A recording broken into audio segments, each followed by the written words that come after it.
नमस्कार विद्यार्थियों। हम मोहन राकेश के प्रसिद्ध नाटक लहरों का राजहंस को पढ़ रहे हैं। लहरों का राजहंस संस्कृत की महान कवि और नाटककार अश्वघोष की प्रसिद्ध कृति सौंदरनंद के एक कथानक पर आधारित है और इस नाटक का प्रतिकार्थ मोहन राकेश ने रचा है एक विशिष्ट संदर्भ में, जहाँ राग और विराग का द्वंद्व है, प्रवृत्ति और निवृत्ति पथ के बीच संघर्ष है, भोग और त्याग के बीच संघर्ष है, द्वंद्व है, विलासिता और विरक्त के बीच संघर्ष है।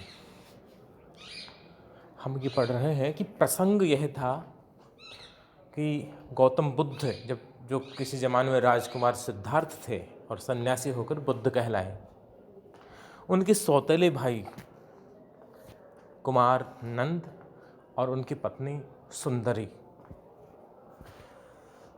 जो इस नाटक के केंद्रीय पात्र हैं। नंद के भीतर द्वंद्व है, सुंदरी के प्रति, उसके रूप के प्रति, उसके यौवन के प्रति, दाम्पत्य प्रेम के प्रति, नर नारी के प्रेम के प्रति एक गहरा आकर्षण भाव नंद के भीतर है। नंद में वे सारे के सारे जो विलास भाव हैं, जो राजसी जीवन का हिस्सा होते हैं, मदिरा, सुरा, सुंदरी दोनों चीज़ें, और आखेट। दूसरी ओर सुंदरी ऐसा पात्र है जिसे अपने यौवन पर, अपने विलासिता पर, अपने सौंदर्य पर बड़ा अभिमान है और वह मानती है कि मैं इतनी सुंदर हूँ कि मेरा पति किसी भी स्थिति में मुझसे विमुख नहीं हो सकता। मेरे सौंदर्य, मेरे प्रेम, मेरे भोग्येच्छापूर्ण आमंत्रण में इस तरह वह बंधा रहेगा कि किसी भी प्रकार विरक्त होने की कोई संभावना उसकी रहेगी नहीं। जबकि नंद के भीतर सुंदरी के प्रति आकर्षण तो है ही है, लेकिन साथ ही साथ जो बुद्ध की छाया, बुद्ध का जो प्रभाव है पूरे भारतवर्ष में उस समय छाया हुआ था, उससे, उस बुद्ध की छाया से नंद मुक्त नहीं रह पाता। और सच बात तो यह है कि स्वयं सुंदरी भी उस छाया से मुक्त नहीं रह पाती, यद्यपि वह दिखाने का प्रयास करती है कि बुद्ध और बुद्धत्व के प्रभाव से वह मुक्त है, जबकि उसकी जो प्रतिक्रिया है भोग के प्रति अत्यधिक आकर्षण और भोग को बुद्ध के संन्यास पथ के समानांतर खड़ा करना, बराबर खड़ा करना, ये उसकी छाया का ही प्रभाव है, प्रतिक्रिया स्वरूप जन्मा है। तो होता यह है कि उस राजनगर में, राजधानी में बुद्ध पधार रहे हैं और तय हुआ है कि बुद्ध की जो अर्धांगिनी है, पत्नी है यशोधरा, वे दीक्षा लेने वाली है, भिक्षुणी बनने वाली है, बौद्ध सन्यासिनी बनने वाली है। सुंदरी को ये लगता है कि ये एक विफल दाम्पत्य का उदाहरण है। पहले इस विफल दाम्पत्य ने राजकुमार सिद्धार्थ को बुद्ध बना दिया और आज वह यशोधरा को भी भिक्षुणी बनाने के लिए आमादा है। लेकिन मैं कभी भी ऐसा नहीं होने दूंगी। नंद और सुंदरी की जो जोड़ी है वह इसी प्रकार बनी रहेगी। और जिस दिन यशोधरा का दीक्षा लेना तय हुआ है, उसी रात्रि को सुंदरी है वह कामोत्सव का आयोजन करती है। कामोत्सव वह उत्सव है जिसे वैलेंटाइन डे बन के आया है पश्चिमी प्रभाव से। लगभग इसी प्रकार का प्रेम का उत्सव, विलासिता का, उन्माद का, प्रेम की अकुंठ अभिव्यक्ति का उत्सव प्राचीन भारत में कामोत्सव या कौमुदी महोत्सव, वसंतोत्सव, इस आदि रूपों में प्रचलित रहा है। तो वह कामोत्सव का आयोजन करती है उस रात के लिए। और नंद है, इस कामोत्सव की तैयारियां राजमहल में जोर शोर से चल रही है। विभिन्न प्रकार की मदिराएं तैयार की जा रही हैं, पूरे राजमहल को सुसज्जित किया जा रहा है, सजाया जा रहा है। और राजकुमार नंद है वो आखेट के लिए गए हुए हैं, शिकार के लिए गए हुए हैं। राजहंसों पर वो जो श्यामांग, जो लगभग अर्ध विकसित अवस्था में है, वह राजकुमार श्यामांग है, वो पत्थर फेंकता है और उस पत्थर फेंकने से सुंदरी नाराज होती है। और इसी संदर्भ में नंद का पदार्पण होता है, नंद प्रवेश करता है उस अपने महल में सुंदरी के पास में। और इसका परिणाम यह होता है कि सुंदरी है वो और नंद परस्पर संवाद करने लग जाते हैं, बातचीत आरंभ करने लगते हैं। इसी संदर्भ में हम पढ़ रहे थे कि नंद है वो पूरी तरह सुंदरी की मोहपाश में बंधा हुआ है, और सुंदरी जब कहती है कि आपको ऐसी बातें बिना प्रसंग वाली बातें आप कर रहे हैं, जो समय के अनुकूल नहीं, ऐसी बातें कर रहे हैं। इसी संदर्भ में नंद का संवाद चल रहा था। मदिरा पीते हुए नंद कहता है कि कम से कम आज की रात ऐसी कोई बात नहीं कहूँगा जो तुम्हें अच्छी न लगे। ये संवाद चल रहा था, परंतु ये घटना इस तरह मन पर छा रही थी। क्या घटना घटी?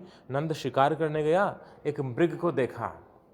मृग दौड़ता रहा और पीछे धनुष बाण लिए, शस्त्रास्त्र लिए, घोड़े पर सवार नंद है, मृग का पीछा करता रहा, लेकिन मृग है वह शिकार नहीं बन पाया राजकुमार नंद के बाण का।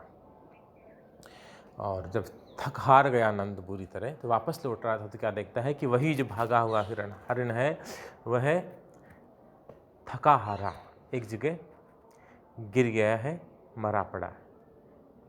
तो नंद इस घटना से विचलित होता है। ये सारी घटनाएं प्रतीक हैं। जैसे मृग के पीछे, मृग को पाने के लिए राजकुमार नंद दौड़ रहा है, उसी प्रकार से हमारे जीवन की, मानव जीवन की अनेक अभिलाषाएं हैं। ऐसे अनेक मृग रूपी सपने हैं जिनका हम पीछा करते हैं, उन्हें पाना चाहते हैं, लेकिन उसे नहीं पा पाते और हमारे सपने दम तोड़ देते हैं खुद।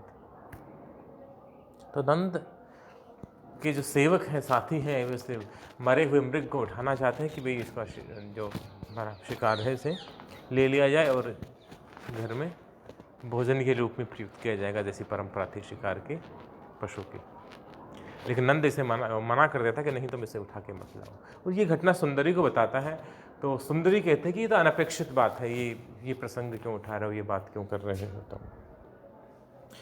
तो परंतु ये घटना इस तरह मन पे छा गई थी, यही जो मृग मरने वाली जो घटना है वो इस तरह छा गई थी कि चेष्टा से मुस्कुरा करता है। फिर पहले भी तो कई बार मैं समय के अनुकूल बात नहीं करता, तुम तो प्राय दोष मुझ पर लगाती हो कि मुझे ठीक से बात करनी नहीं आती, मुझे प्रसंग के अनुकूल बातें कहनी नहीं आती।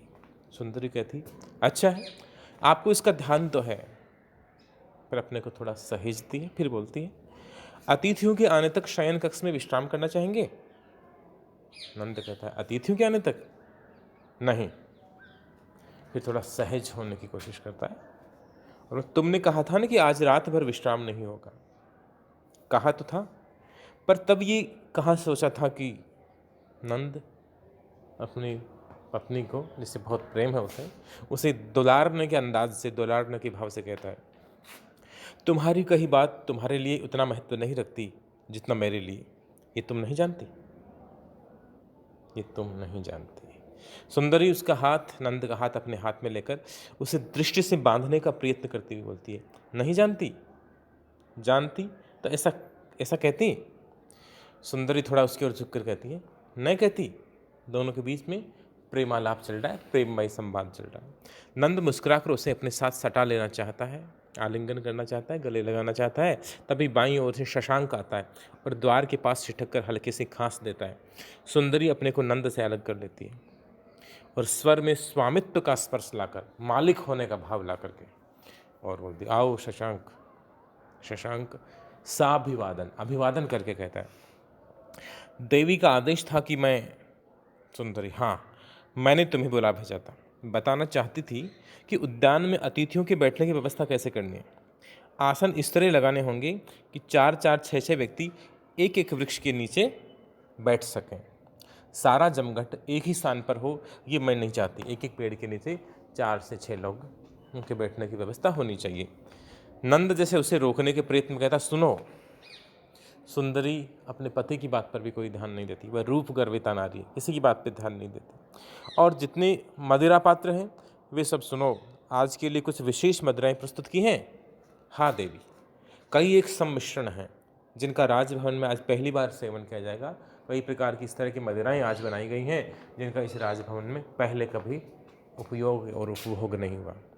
नंद पुनः रोकना चाहते। देखो सुंदरी की विडंबना क्या है, वो किसी बात को सुनना नहीं चाहती। पहले अलका कहना चाहती थी, जब हंस बोल रहे थे तो हंसों के विषय में अलका और सुंदरी में चर्चा हो रही थी, और अलका ये कहना चाहता है कि ये हंसों की स्वाभाविक आवाज़ नहीं है, ऐसा लग रहा है अभी कुछ इन पर किसी ने चोट मारी है, इनको कोई परेशान कर रहा है। लेकिन सुंदरी कुछ नहीं सुनती कि मैं कह रहा हूँ वही सुन, और आगे वही होता है। सुंदरी को स्वयं पता चल जाता है कि हंस घायल है। यहाँ पुनः वह अपने पति की बात नहीं सुनना चाहती। अतिथियों के विषय में उसका पति कुछ कहना चाहता है, लेकिन सुंदरी मना करती है, अनसुना कर देती है, उसे बोलने का अवसर ही नहीं देती। नंद पुनः उसी प्रयत्न में बोलता है, एक बात कहना चाहता था, लेकिन सुंदरी कुछ नहीं सुनती और शशांक से अपनी बात जारी रखती हुई कहती है, तो जितने मदिरा पात्र हैं वे सब कमल ताल के चबूतरे पर रखवा देना, और कुछ आसन भी वहाँ भी आसपास बिछवा देना। जब सारी व्यवस्थाएं हो जाएं तो आकर मुझे सूचित कर देना। शशांक सिर हिलाकर दाईं ओर से चला जाता है। सुंदरी मुड़कर नंद की ओर देखती है। आप कुछ कह रहे थे? नंद अनिश्चित से स्वर में कहता है, हाँ नहीं, कोई विशेष बात नहीं थी, केवल इतना कहना चाहता था कि व्यवस्था यदि उद्यान के स्थान पर यहाँ कक्ष में ही की जाए तो। यहाँ कक्ष में क्या इतना स्थान है कि सारे अतिथि यहाँ आ सकें? नंद मदिरा कोष्ठ की ओर बढ़ता हुआ कहता है, इतना स्थान तो नहीं है, फिर भी सोचता था कि और मदिरा लेंगे। अभी मैंने कहा था तो। नंद अपने को सहेज कर बोलता, नहीं, मैं इस विचार से इधर नहीं आया, मदिरा लेने शराब लेना नहीं आया हूँ। लौटकर सुंदरी की ओर आ जाता है और सुंदरी ध्यान से उसे देखती हुई बोलती है, आप व्यवस्था के संबंध में कुछ कह रहे थे? हाँ, कहना चाहता था कि संभव है उतने लोग नहीं भी आए जितनों के आने की हम आशा कर रहे हैं।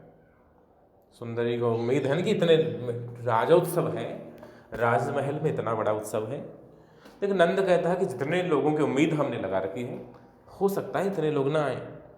सुंदरी बोलती, ये कैसे संभव है? आज तक कभी हुआ है कि कपिल वास्तु के किसी राजपुरुष ने इस भवन से निमंत्रण पाकर अपने को कृतार्थ न समझा हो?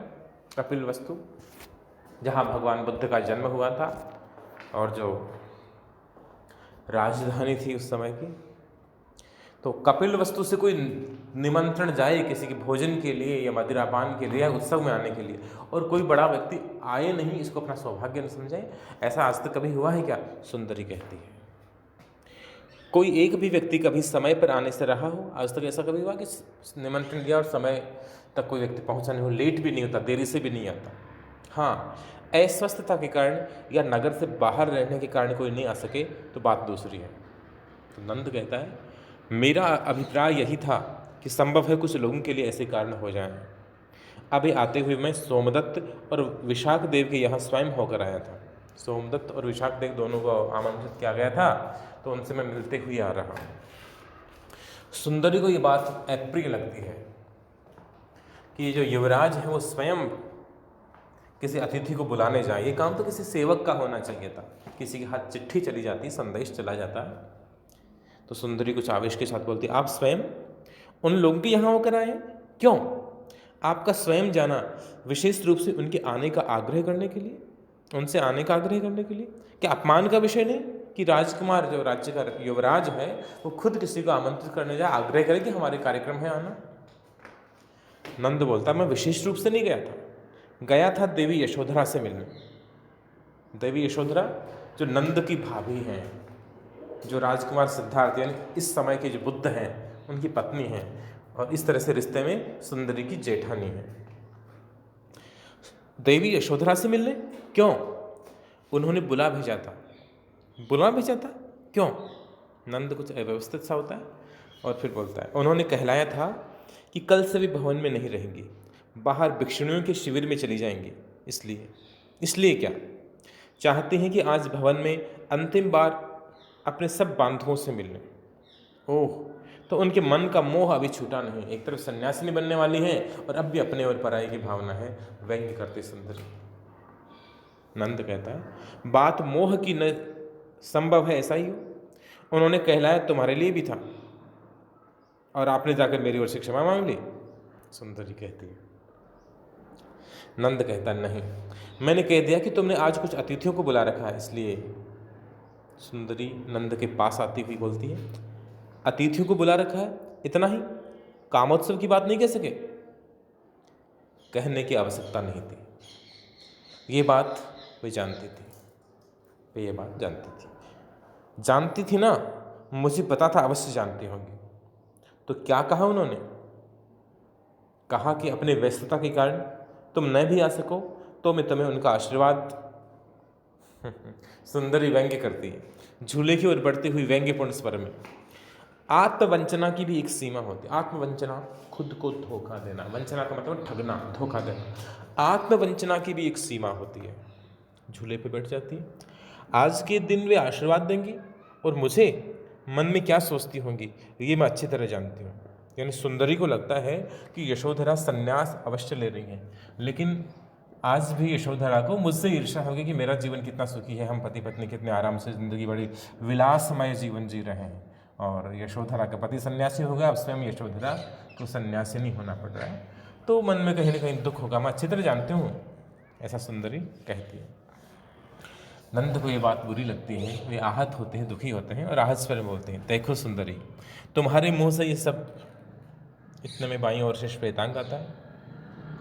देवी के आदेश का पालन हो गया है, श्यामांग को मैं, सुंदरी बीच में बात काट के बोलती है, श्यामांग का अपराध मैंने क्षमा कर दिया। अलका को विश्वास है कि उसने जो कुछ किया है उन्माद में किया है, इसलिए उसके संबंध में दूसरा आदेश यह है कि इसी समय जाकर उसे वापस ले आओ और उसके उपचार की व्यवस्था करो। पीछे दक्षिण के अंधकूप में उसको उतार दिया था ना, डाल दिया था, उसे लेके आ रहे। जब तक ठीक नहीं होता तब तक वह यहीं रहेगा, अलका यहाँ उसकी देखभाल करती रहेगी। श्वेतांग बोलता है, कुछ भौचक्का होता है, आश्चर्यचकित होता है, तो यहाँ उसे, सुंदरी, अभ्यंतर भाग में कर्मचारियों के लिए जो कक्ष हैं उन्हीं में से एक में उसे रखा जा सकता है। इस तरह अलका को उसकी देखभाल करने में सुविधा रहेगी। शेष क्या होता है ये हम आगे अगले ऑनलाइन क्लास में पढ़ेंगे। धन्यवाद।